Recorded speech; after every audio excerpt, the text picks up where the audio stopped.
ಎಲ್ಲರಿಗೂ ನಮಸ್ಕಾರಗಳು. ಬಿಸಿ ಸುದ್ದಿ ವಾಹಿನಿಗೆ ಸ್ವಾಗತ.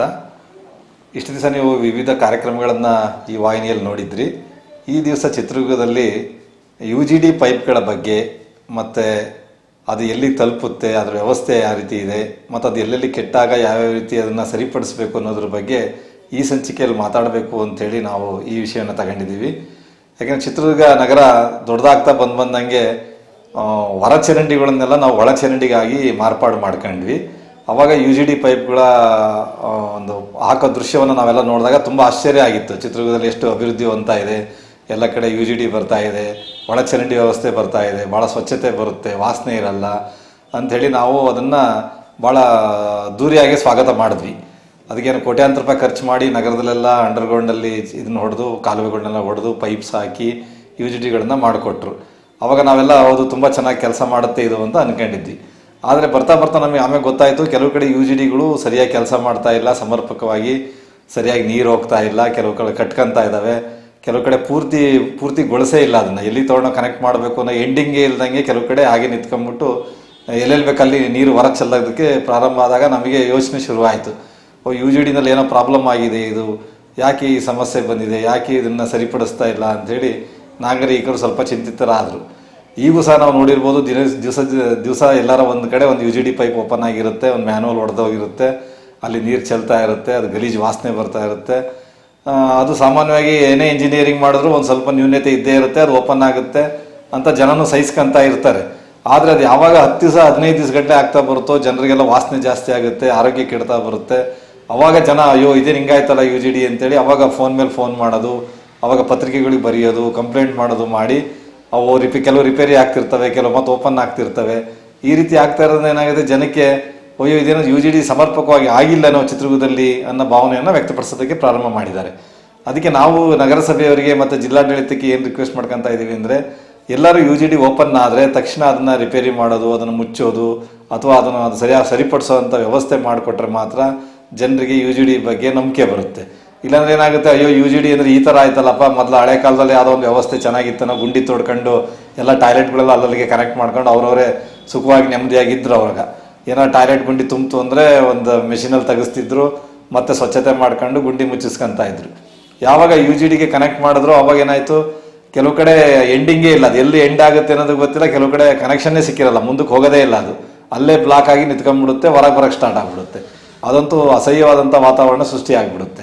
ಈ ಥರ ನೀವು ನೋಡಿರ್ಬೋದು, ಭಾಳಷ್ಟು ಕಡೆ ಆಗಿದೆ. ಯಾಕೆಂದರೆ ಜೋಗಿಮಟ್ಟಿ ಹತ್ರ ಟೀಚರ್ಸ್ ಕಾಲೋನಿ ಹತ್ರ 2-3 UGD ಪೈಪ್ಗಳು ಓಪನ್ ಆಗಿ ಅಲ್ಲಿ ವಾಸನೆ ಬರ್ತಾ ಇದೆ ಅಂತೇಳಿ ಟೀಚರ್ಸ್ಗಳೆಲ್ಲ ಮೂಗು ಮುಚ್ಕೊಂಡು 15 ಗಂಟೆ ಕಷ್ಟಪಟ್ಟು ಸಹಿಸ್ಕೊಂಡು ಅದನ್ನ ಎಲ್ಲ ಕಡೆ ಕಂಪ್ಲೇಂಟ್ ಮಾಡಿದ್ರೆ ಅವಾಗ ಟೀಚರ್ಸ್ ಕಾಲೋನಿಯಲ್ಲಿ ಏನಂದ್ರು, ಇಲ್ಲ ರೀ ಅದು ಯಾವುದೋ ಮಾತೃಶ್ರೀ ಕಾಲೋನಿಯಿಂದ ಅಲ್ಲಿ ಕನೆಕ್ಟ್ ಮಾಡಿದ್ದಾರೆ, ಅದು ನೆಕ್ಸ್ಟ್ ಮುಂದಕ್ಕಿಲ್ಲ ಅದು ಕನೆಕ್ಷನ್ನು, ಅದಕ್ಕೆ ಅದು ಹೊರಗೆ ಹೋಗ್ತಾ ಇದೆ. ಅದು ಪೂರ್ತಿಗೊಳಿಸ್ತಾರೆ, ನಾವೇನಾರು ಕನೆಕ್ಟ್ ಮಾಡಿದ್ರೆ ಮನೆ ಗಲೀಜು ನೀರೆಲ್ಲ ಹೊರಗೆ ಬಂದು ಅಲ್ಲಿ ವಾತಾವರಣವನ್ನೆಲ್ಲ ಹಾಳು ಮಾಡಾಕತ್ತೆ.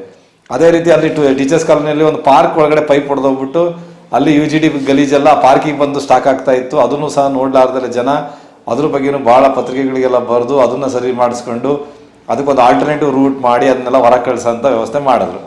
ಸೊ ಈ ರೀತಿ ಕೆಲವು ಕಡೆ UGDಗಳು ಈಗ ನಾವು JCR ಹೋದಾಗ ಏನಾಗುತ್ತೆ, ತುಂಬ ವೆಹಿಕಲ್ ಓಡಾಡೋ ಕೆಳಗಡೆ ಎಲ್ಲ ತುಂಬ ತೆಳುವಾದಂಥ ಕವರ್ ಹಾಕಿರ್ತಾರೆ ಅದಕ್ಕೆ. ಅದು ಲಾರಿಗಳು ಬಸ್ಗಳು ಹೋದಾಗ ಓಪನ್ ಆಗ್ತಾವೆ, ಹೊಡೆದೋಗ್ತಾವೆ. ತುಂಬ ಬಲಿಷ್ಠವಾದಂಥ ಕವರ್ ಹಾಕಿದ್ರೆ ಮಾತ್ರ ಅದು ಮ್ಯಾನುವಲ್ಗಳನ್ನ ಸರಿಯಾಗಿ ಮುಚ್ಚೋದಕ್ಕೆ ಸಾಧ್ಯ. ಅಲ್ಲಿ JCR ಕೆಲವು ಕಡೆ ಓಪನ್ ಆಗಿರುತ್ತೆ, ಹಂಗೆ ಅದು ವಾಸನೆ ನೀರು ಹರಿತಾ ಇರುತ್ತೆ, ಅದು ಡೌನ್ ಇರೋದ್ರಿಂದ ಕೆಳ ಮಟ್ಟದ ತನಕ ನೀರು ಹರ್ಕೊಂಡು ಹೋಗ್ತಾ ಇರುತ್ತೆ. ಆ ದೃಶ್ಯನೂ ಭಾಳ ಅಸಹ್ಯಕರವಾಗಿದೆ. ಆಮೇಲೆ KSRTC ಬಸ್ ಸ್ಟ್ಯಾಂಡ್ ಎದುರುಗಡೆನೂ ಸಹ ಒಂದು UGD ಯಾವಾಗಲೂ ಓಪನ್ನೇ ಇರುತ್ತದು.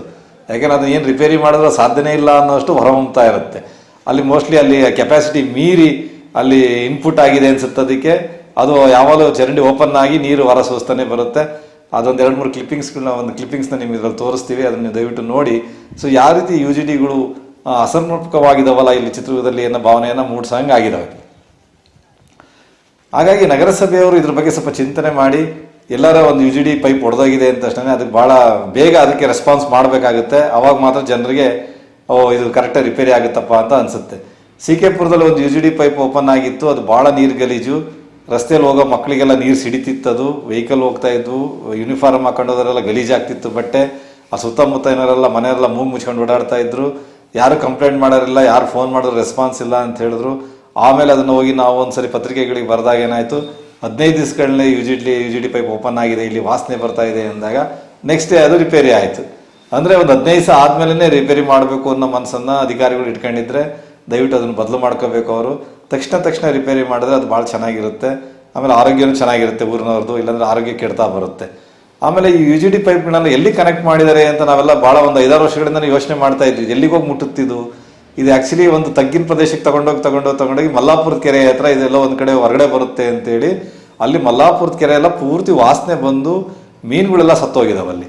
ಸೊ ಹಾಗಾಗಿ ಪರಿಸರ ಹಾನಿ ಮಾಡೋ ಅಂಥ ಯು ಜಿ ಡಿ ವ್ಯವಸ್ಥೆನ ಖಂಡಿತ ನಾವು ತಡೆದು ಆ ನೀರನ್ನು ಸಂಸ್ಕರಿಸಿ ಅದನ್ನ ಯಾವ್ದಕ್ಕಾರ ಮರುಬಳಕೆ ಮಾಡಂಗೆ ಮಾಡಿ ಆ ಗಲೀಜಿನೆಲ್ಲ ಸಾಲಿಡ್ ವೇಸ್ಟ್ನೆಲ್ಲ ಗೊಬ್ಬರ ಮಾಡಿ ಅದನ್ನು ವ್ಯವಸ್ಥೆ ಮಾಡಬೇಕು ಅಂತೇಳಿ ಮಲ್ಲಾಪುರದ ಕೆರೆ ಹತ್ರ ಒಂದು ದೊಡ್ಡ ಯೂನಿಟನ್ನೇ ಸ್ಥಾಪನೆ ಮಾಡಿದ್ದಾರೆ. ಕೋಟ್ಯಾಂತರ ರೂಪಾಯಿ ಖರ್ಚು ಮಾಡಿ ಆ ನೀರನ್ನ ಮರುಬಳಕೆ ಆಗಬೇಕು ಅಂತ ಒಂದು ಯೂನಿಟ್ ಸಹ ಓಪನ್ ಆಗಿದೆ. ಆದರೆ ಅದು ಕಾರ್ಯನಿರ್ವಹಿಸೋಕ್ಕೆ ಒಂದು 5-6 ವರ್ಷ ಆಯಿತು. ಪೊಲ್ಯೂಷನ್ ಕಂಟ್ರೋಲ್ ಬೋರ್ಡ್ನವರು ಸಹ ಅದು ಹೇಳ್ತಾ ಇದ್ರು, ಇದು ಓಪನ್ ಆಗಿದೆ, ಕೆಲಸ ಮಾಡ್ತಾ ಇಲ್ಲ ಅಂತ ಅವರು ಸಹ ನಗರಸಭೆಯವರಿಗೆ ಕೇಳ್ತಾ ಇದ್ರು. ಈಗ ನಾವು ಮಲ್ಲಾಪುರ ಕೆರೆ ಸುತ್ತಮುತ್ತ ಹೋದರೆ ನೀವು ನೀರಿನ ವಾಸನೆನ ನೋಡ್ಲಿಕ್ಕೆ ಸಾಧ್ಯ ಇಲ್ಲ, ಅಷ್ಟು ಕೆಟ್ಟ ವಾಸನೆ ಬರ್ತಾ ಇದೆ. ಈಗ ಕೆಲವು ಕಡೆ ಎಲ್ಲ ಅದು ಓಪನ್ ಆಗಿದೆ ಅಂತ ಅನ್ಸುತ್ತೆ. ಹಾಗೆ ನಮ್ಮ ಮಠದಟ್ಟಿ ಹತ್ರ ಒಂದು ಕೆರೆ ಇದೆ, ಅಲ್ಲೂ ಸಹ ಮೀನುಗಳೆಲ್ಲ ಸತ್ತೋದು ಒಂದ್ಸರಿ. ಅಲ್ಲೂ ಅಲ್ಲಿ ಸುತ್ತಮುತ್ತ ಇರೋ ಪೈಪ್ಗಳೆಲ್ಲ ಕೆರೆಗೆ ಕನೆಕ್ಟ್ ಆಗಿದ್ದಾವೆ. ಆ ಕೆರೆ ನೀರೆಲ್ಲ ಗಲೀಜಾಗಿ ಆ ಮೀನುಗಳೆಲ್ಲ ಸತ್ತೋದು, ದಪ್ಪ ಮೀನುಗಳೆಲ್ಲ ಸತ್ತೋದು. ಇಷ್ಟೊಂದು ಯು ಜಿ ಡಿ ಪೈಪ್ಗಳನ್ನು ಎಲ್ಲಿ ಕನೆಕ್ಟ್ ಮಾಡ್ತಾರೆ ಅದನ್ನು ವ್ಯವಸ್ಥಿತವಾಗಿ ಮಾಡ್ದಲೆ ಅರ್ಧಂಬರ್ಧ ಮಾಡಿ ನಾವು ಬಿಟ್ಬಿಟ್ರೆ ಏನಾಗುತ್ತೆ, ಕೆರೆಗಳೆಲ್ಲ ಮಾಲಿನ್ಯ ಆಗಿ ಅಲ್ಲಿರೋ ಜೀವಿಗಳಿಗೆಲ್ಲ ಜೀವ ವೈವಿಧ್ಯಕ್ಕೆಲ್ಲ ತೊಂದರೆ ಆಗ್ತಾ ಬರುತ್ತೆ. ಹಾಗಾಗಿ ಯು ಜಿ ಡಿ ಪೈಪ್ ವ್ಯವಸ್ಥೆ ಮಾಡಿದಾಗ ಅದನ್ನು ಯಾವ ರೀತಿ ನೀರನ್ನ ಸಂಸ್ಕರಣೆ ಮಾಡಬೇಕು ಅನ್ನೋದ್ರ ಬಗ್ಗೆಯೂ ಸಹ ಇಂಜಿನಿಯರ್ಸ್ಗಳು ಭಾಳ ಚಿಂತಿತರಾಗಿ ಭಾಳ ಸೀರಿಯಸ್ ಆಗಿ ಕೆಲಸ ಮಾಡಿದ್ರೆ ಮಾತ್ರ ಆ ನೀರು ಕರೆಕ್ಟಾಗಿ ಸಂಸ್ಕರಣೆ ಹೊಂದುತ್ತೆ. ಅದನ್ನು ತೊಗೊಂಡೋಗಿ ಯಾವುದೋ ಒಂದು ಕೆರೆಗೆ ಬಿಟ್ಬಿಟ್ಟು ಸ್ವಲ್ಪ ಮಟ್ಟಿನ ಪರಿಹಾರ ಅಂತ ಅಂದ್ಕೊಂಡ್ರೆ ಅದು ಆ ಕೆರೆ ಎಲ್ಲ ನಾಶ ಆಗಿ ಕೆರೆಯೆಲ್ಲ ವಾಸನೆ ಬಂದು ಅಲ್ಲಿ ಜೀವಿಗಳೆಲ್ಲ ಸತ್ತೋಗಿ ಒಂದು ಚಿತ್ರದಾಗ ಇರೋದೇ ಒಂದು 3-4 ಒಳ್ಳೆ ಕೆರೆಗಳಿದ್ದಾವೆ. ಅವಕ್ಕೆಲ್ಲ ನಾವು ಪೈಪ್ಗಳು ಕನೆಕ್ಷನ್ ಕೊಟ್ಬಿಟ್ಟು ಅಂಡರ್ಗ್ರೌಂಡಿಂದ ಅವನ್ನೆಲ್ಲ ಮಾಲಿನ್ಯ ಮಾಡ್ತಾ ಬಂದರೆ ಖಂಡಿತ ಪರಿಸರ ಉಳಿಯಲ್ಲ. ಹಾಗಾಗಿ ಇದನ್ನು ಸರ್ಕಾರದವರು ಮತ್ತು ಜಿಲ್ಲಾಡಳಿತವರು ಭಾಳ ಸೀರಿಯಸ್ ತಗೊಂಡು ಎಲ್ಲೆಲ್ಲಿ ಯು ಜಿ ಡಿ ಪೈಪ್ ಚಿತ್ರದುರ್ಗದಲ್ಲಿ ಕಮ್ಮಿ ಇಲ್ಲ ಅಂದ್ರೆ ಒಂದು 5-6 ಕಡೆ ಓಪನ್ ಆಗಿರುತ್ತೆ ಯು ಜಿ ಡಿ ಪೈಪ್. ಕೆಲವು ಏರಿಯಾದಲ್ಲಿ ಅಲ್ಲೆಲ್ಲ ಹೇಳ್ತಾ ಇರ್ತಾರೆ, ನಮ್ಮ ಏರಿಯಾದಲ್ಲಿ ಇವತ್ತು ಓಪನ್ ಆಗಿದೆ ಬಂದು ನೋಡಿ ಅಂತಿರ್ತಾರೆ. ಇನ್ನೊಂದು ಏರಿಯಾದಲ್ಲಿ ಬನ್ನಿ ಸರ್ ನಮ್ದು ಹೋಗ್ತಾನೆ ಇಲ್ಲ, ಇಲ್ಲಿ ವಾಸನೆ ಬರ್ತಾ ಇದೆ ಅಂತಾರೆ. ಪ್ರತಿ ದಿವಸ ಒಂದಲ್ಲ ಒಂದು ಕಡೆ ಅದು ಪ್ರಾಬ್ಲಮ್ ಇರುತ್ತೆ. ಅದಕ್ಕೆ ಯು ಜಿ ಡಿ ನಿರ್ವಹಣೆ ಮಾಡೋದಕ್ಕೆ ಒಂದು ಟೀಮ್ ಮಾಡ್ಕೋಬೇಕು. ಇಡೀ ಚಿತ್ರದುರ್ಗ ಸುತ್ತಮುತ್ತ ಸುತ್ತಾಡ್ಕೊಂಡು ಎಲ್ಲೆಲ್ಲ ಅದು ಓಪನ್ ಆಗ್ತಾ ಇದೆ, ಯಾಕೆ ಓಪನ್ ಆಗ್ತಾ ಇದೆ ಅಂತ ಅದಕ್ಕೊಂದು ಶಾಶ್ವತ ಪರಿಹಾರ ಮಾಡಬೇಕು ಅಂತ ನಾವು ನಗರಸಭೆಯವ್ರನ್ನ ರಿಕ್ವೆಸ್ಟ್ ಮಾಡ್ಕೊತಾ ಇದ್ದೀವಿ. ಟೆಂಪ್ರವರಿಯಾಗಿ ಮಾಡಿಬಿಟ್ಟು ಹಂಗೆ ಕೈ ಮುಚ್ಚಿ ಹೋಗ್ಬಿಟ್ರೆ ಮತ್ತೆ ಅದು ಓಪನ್ ಆಗ್ತಾ ಬರುತ್ತೆ. ಕೆಲವು ಕಡೆ ನೋಡಿರ್ಬೋದು, ಅದು ತರಳಬಾಳು ನಗರಕ್ಕೆ ಬಂದರೆ ಅಲ್ಲಿ U G D pipe next ಕಂಟಿನ್ಯೂಷನ್ನೇ ಕೊಟ್ಟಿಲ್ಲ ಅಂತದ್ದು. ಅಲ್ಲಿರೋ ತರಳಬಾಳು ನಗರದಲ್ಲೆಲ್ಲ ಅದು ಕನೆಕ್ಷನ್ ಕೊಟ್ಬಿಟ್ರು, ಅದು ಬಂದ್ಬಿಟ್ಟು ಲಾಸ್ಟ್ ಪೈಪಲ್ಲಿ ಹೊರ ಬರೋಕ್ಕೆ ಸ್ಟಾರ್ಟ್ ಆಗ್ಬಿಡ್ತು. ಅಲ್ಲಿರೋ ಮನೆಯವರೆಲ್ಲ ಅಯ್ಯೋ ಇದೇನು ಹಿಂಗಾಯ್ತಲ್ಲ, ನಮ್ಮ ಮನೆ ಪರಿಸ್ಥಿತಿ ಏನು, ಅಲ್ಲೆಲ್ಲೇ ಜನ ಒಬ್ರಿಗೊಬ್ರು ಜಗಳಾಡಕ್ಕೆ ಸ್ಟಾರ್ಟ್ ಆಗ್ಬಿಟ್ರು. ಅವಾಗ ಯಾರೋ ಒಬ್ರು ಐಡಿಯಾ ಮಾಡಿ ಏನು ಮಾಡಿದರೆ, ಒಂದು ಜೆ ಸಿ ಬಿನಲ್ಲಿ ಮಣ್ಣು ತಗೊಂಬಂದು ಆ J C B U G D ಪೈಪಿಗೆ ತುಂಬಿಟ್ರು. ಅವ್ರು ಮಣ್ಣ ತುಂಬಿಟ್ಟು, ಸರ್ ನಮ್ಮನೆ ಹತ್ರ ಹೊರ ಬರುತ್ತಲ್ಲ ಸರ್, ಇದಕ್ಕೆ ನಾವೇನು ಮಾಡ್ಬೇಕು, ಅದಕ್ಕೆ ಮಣ್ಣು ತುಂಬಿದ್ವಿ ಸರ್ ಅಂತಾರೆ. ಆ ಮಣ್ಣು ತುಂಬಿ ಅದಕ್ಕೆ ಸೀಲ್ ಮಾಡಿ ಅದ್ರ ಮೇಲ್ಗಡೆ ಸಿಮೆಂಟಿನ ಗುಡ್ಡೆನೇ ಮಾಡಿ ಇಟ್ಬಿಟ್ಬಿಟ್ಟಿದ್ದಾರೆ. ಅದು ಅಲ್ಲಿ ಯಾವ್ದಾರ ವೆಹಿಕಲ್ಗಳು ಕಾರ್ಗಳು ಏನಾರು ಹೋಗ್ಬೇಕು ಅಂದರೆ ಆ ಯು ಜಿ ಡಿ ಪೈಪಿನ ಗುಡ್ಡೆ ಮೇಲೆ ಹತ್ತಬೇಕು. ಅದು ಕೆಳಗಡೆ ಇರೋ ಪೈಪ್ ಲೈನು ಆ ಗ್ಯಾಸಿಂದು ಅಥವಾ ಪೆಟ್ರೋಲಿಂದೆಲ್ಲ ಹೊಡ್ಕೊಳ್ತಾ ಇದ್ದಾವೆ. ಅಂದರೆ ಯು ಜಿ ಡಿನ ಅಸಮರ್ಪಕವಾಗಿ ಮಾಡಿರೋದಕ್ಕೆ ಉದಾಹರಣೆ ನಾನು ಹೇಳಿದ ತರಳಬಾಳು ನಗರದಲ್ಲಿ ಸಿಗುತ್ತೆ. ಕಂಟಿನ್ಯೂಷನ್ನೇ ಕೊಟ್ಟಿಲ್ಲ ಅಂತ ಹೇಳ್ತಾರೆ ಅವ್ರು. ಇಲ್ಲ ಸರ್ ಮತ್ತೆ ದೊಡ್ಡ ಪ್ರಾಜೆಕ್ಟು, ಮತ್ತೆ ಅದಕ್ಕೆ ಲಕ್ಷಾಂತರ ರೂಪಾಯಿ ದುಡ್ಡು ಬೇಕು, ಅರ್ಧಕ್ಕೆ ನಿಲ್ಲಿಸೋಗ್ಬಿಟ್ಟಿದ್ದಾರೆ. ಇದು ಎಂಡ್ ಪೈಪ್ ಯಾರ್ದಿದೆಯಲ್ಲ ಅವ್ರದ್ದು ಗ್ರಾಚಾರ ಒಕ್ಕರ್ಸ್ಗಳಿದೆ ಅನ್ನಂಗೆ ಆಗಿದೆ. ಅಲ್ಲಿಗೆ ಎಂಡ್ ಪೈಪ್ ಹತ್ರ ಓಪನ್ ಆಗಿಬಿಡುತ್ತದು, ಎಲ್ಲರ ಮನೆ ನೀರು ಗಲೀಜು ಅಲ್ಲಿ ಓಪನ್ ಆಗಿ ಹೊರಗೆ ಬರ್ತಾ ಹೋಗುತ್ತೆ. ಅದಕ್ಕೆ ಅವ್ರು ಏನು ಮಾಡಿದ್ದಾರೆ, ಯಾರ ಮನೆದು ನೀರು ರಿವರ್ಸ್ ಹೊಡಿಲಿ ಸರ್ ಅಂತೇಳಿ ಅದಕ್ಕೆ ಮಣ್ಣು ತುಂಬಿದ್ದಾರೆ. ನೋಡಿ ಜನ ಎಷ್ಟು ಜಾಣರಾಗಿದ್ದಾರೆ ಅಂದರೆ, ಆ ಯು ಜಿ ಡಿ ಪೈಪಿಗೆ ಮಣ್ಣು ತುಂಬಿ ಸೀಲ್ ಮಾಡಿಬಿಟ್ಟಿದ್ದಾರೆ. ಅದು ಯಾರ ಮನೆಯಾರ ಟಾಯ್ಲೆಟಿಗೆ ಏನಾರ ಕನೆಕ್ಷನ್ ಕೊಟ್ಟಿದ್ರೆ ಅದು ರಿವರ್ಸ್ ಹೊಡೆದು ಅವ್ರ ಮನೆ ಹತ್ರನೇ ನೀರಿದ್ದಳುತ್ತೆ ಮಳೆಗಾಲದಲ್ಲಿ. ಸೊ ಈ ಥರ ಜನನೇ ಅವ್ರಿಗೆ ಇಷ್ಟ ಬಂದಂಗೆ ಮಾಡ್ಕೊಂಡು ಗುಂಡಿಗಳನ್ನ ಮುಚ್ಕೊಂಡ್ಬಿಟ್ಟಿದ್ದಾರೆ. ಯಾಕೆಂದರೆ ಅದು ಕಂಟಿನ್ಯೂಷನ್ ಕೊಟ್ಟಿಲ್ಲಲ್ಲ, ನಾವೇನು ಮಾಡ್ಬೇಕು ಸರ್, ಮತ್ತು ಈಗ ನಾವೆಲ್ಲಿ ಕಷ್ಟ ಸಹಿಸ್ಕೋಬೇಕು ಅನ್ನೋ ಭಾವನೆ ಬರ್ತಾ ಇದೆ. ಅದಕ್ಕೆ ಸರ್ಕಾರ ಇನ್ನೊಂದಿಷ್ಟು ಹಣವನ್ನು ತೊಡಗಿಸಿ ಎಲ್ಲೆಲ್ಲಿ ಕಂಟಿನ್ಯೂಷನ್ ಆಗಿಲ್ವೋ ಅವನ್ನ ಎಂಡ್ ಮಾಡಿ ಕ್ಲೀನಾಗೆ ಅದನ್ನು ಒಂದು ಗುರಿ ತಲುಪಿಸಿ ಅಲ್ಲಿ ಅದನ್ನು ಸಂಸ್ಕರಣೆ ಮಾಡಿ ಆ ನೀರನ್ನು ಮರುಬಳಕೆ ಮಾಡೋದಕ್ಕೆ ಯಾವುದಕ್ಕಾರ, ಅಥವಾ ಯಾವ್ದಾರ ಒಂದು ವೆಹಿಕಲ್ ಕ್ಲೀನ್ ಮಾಡೋದಕ್ಕೋ ಅಥವಾ ಯಾವ್ದಾರ ಒಂದು ಫ್ಯಾಕ್ಟ್ರಿಗೆ ಯಾವ್ದಾರು ತೊಳೆಯೋದಕ್ಕೋ ಆ ನೀರನ್ನ ಬಳಕೆ ಮಾಡಿ ಸಾಲಿಡ್ ವೇಸ್ಟ್ನ ಗೊಬ್ಬರ ಮಾಡ್ಕೊಳ್ಳಿ ಅಂತೇಳಿ ನಾವು ವಿನಂತಿಸ್ಕೊತಾ ಇದ್ದೀವಿ. ಹಾಗೆ ಜನರಿಗೂ ಸಹ ಯು ಜಿ ಡಿ ಪೈಪ್ಗಳಲ್ಲಿ ಏನಾರು ಕಸ ಹಾಕೋದಾಗಲಿ, ಈಗ ನಮ್ಮ ದೊಡ್ಡ ದೊಡ್ಡ ಚರಂಡಿಗಳಿಗೆ ಕಸ ಹಾಕ್ತಾರೆ. ಇನ್ನು ನೀವು ನೋಡಿರ್ಬೋದು ಟಾಯ್ಲೆಟ್ ರೂಮಲ್ಲೂ ಸಹ ಕೆಲವು ಕಸ ಪ್ಲಾಸ್ಟಿಕ್ ಕಸಗಳನ್ನ ಹಾಕ್ತಿದ್ದಾರೆ. ಅವೇನಾರು ಯು ಜಿ ಡಿ ಪೈಪಲ್ಲಿ ಹೋಗಿ ಬ್ಲಾಕ್ ಆಗ್ತಿದ್ದಾವೋ ಏನೋ, ಅವನು ತೆಗಿಯೋದು ಹೇಗೆ, ಇದ್ರ ಬಗ್ಗೆ ಜನರು ಸಹ ಸ್ವಲ್ಪ ಅವೇರ್ನೆಸ್ ಇಟ್ಕೊಂಡು ಯಾವುದೇ ಪೈಪ್ಗಳಿಗೆ ಮಣ್ಣು ತುಂಬೋದಾಗಲಿ, ಆಮೇಲೆ ಅದೇನಾದ್ರು ಒಡೆದೋಗಿದೆ ಅಂದಾಗ ಸ್ವಲ್ಪ ಅಲ್ಲಿ ಸುರಕ್ಷತಾ ಕ್ರಮವನ್ನು ವಹಿಸ್ಕೊಂಡು ಸುತ್ತಮುತ್ತ ಕಲ್ಲು ಜೋಡಿಸಿ ಇನ್ನೊಬ್ಬರು ಆ ಗುಂಡಿನಲ್ಲಿ ಬೀಳ್ಲಿದ್ದಂಗೆ ಮಾಡೋದು. ಮ್ಯಾನ್ಯುವಲಿಗೆ ಒಬ್ಬ ವ್ಯಕ್ತಿ ಬಿದ್ದ ಅಂದರೆ ಅವನು ಕಾಪಾಡೋದು ಖಂಡಿತ ಯಾರ ಕೈಯಲ್ಲೂ ಸಾಧ್ಯ ಆಗಲ್ಲ, ಅಂಥ ಅನಾಹುತಗಳು ಆಗ್ತವೆ. ಅದಕ್ಕಾಗಿ ಮ್ಯಾನ್ಯುವಲ್ಗಳನ್ನ ಸುರಕ್ಷಿತವಾಗಿ ನೋಡ್ಕೊಳ್ಳೋದು, ಅದ್ರ ಮೇಲೊಂದು ಐರನ್ ಕ್ಯಾಪ್ ಹಾಕಿರ್ತಾರೆ, ಅದನ್ನು ತೊಗೊಂಡೋಗಿ ಕತ್ಕೊಂಡು ಹೋಗೋದನ್ನು ಮಾಡ್ತಾರೆ ಜನ. ಅದಕ್ಕೆ ಸಿಮೆಂಟ್ ಹಾಕಿರ್ತಾರೆ. ಈಗ ನೋಡಿರ್ಬೋದು, ಕಬ್ಬಣ ಹಾಕಿದ್ರೆ ಎಲ್ಲೋದ್ರೂ ಕಬ್ಬಣ ಕದಿಯೋದನ್ನು ಕಲಿತಾ ಇದ್ದಾರೆ. ದಯವಿಟ್ಟು ಆ ಮ್ಯಾನುವಲ್ ಮೇಲೆ ಮುಚ್ಚಳಿಕೆಗಳನ್ನ ದಯವಿಟ್ಟು ತೆಗಿಬೇಡ್ರಿ, ಅದನ್ನು ಕದಿಬೇಡ್ರಿ.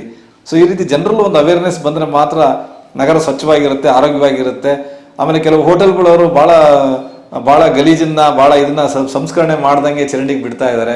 ಅವರು ಸ್ವಲ್ಪ ಅದ್ರ ಬಗ್ಗೆ ಯೋಚನೆ ಮಾಡಬೇಕು. ಗಲೀಜು ಅವ್ರ ಚರಂಡಿ ಅವ್ರ ಒಂಥರ ಫ್ಯಾಕ್ಟ್ರಿಯಿಂದ ಬಂದಂಗೆ, ಅದು ಒಂದು ಹೋಟ್ಲು ಸಹ ಒಂದು ಫ್ಯಾಕ್ಟ್ರಿ ಇದ್ದಂಗೆ.